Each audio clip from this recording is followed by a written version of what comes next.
சொந்தம் பந்தம் இருந்தாலும் தாயும் தந்தையும் காத்தாலும் நண்பன் என்னை அழைத்தாலும்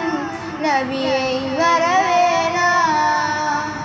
பறவையினமாய் நானானால் ரோஜா பூக்கள் எடுத்து சென்று நபிகள் நடக்கும் பாதையெல்லாம் பாடிய தூவிடுவேன்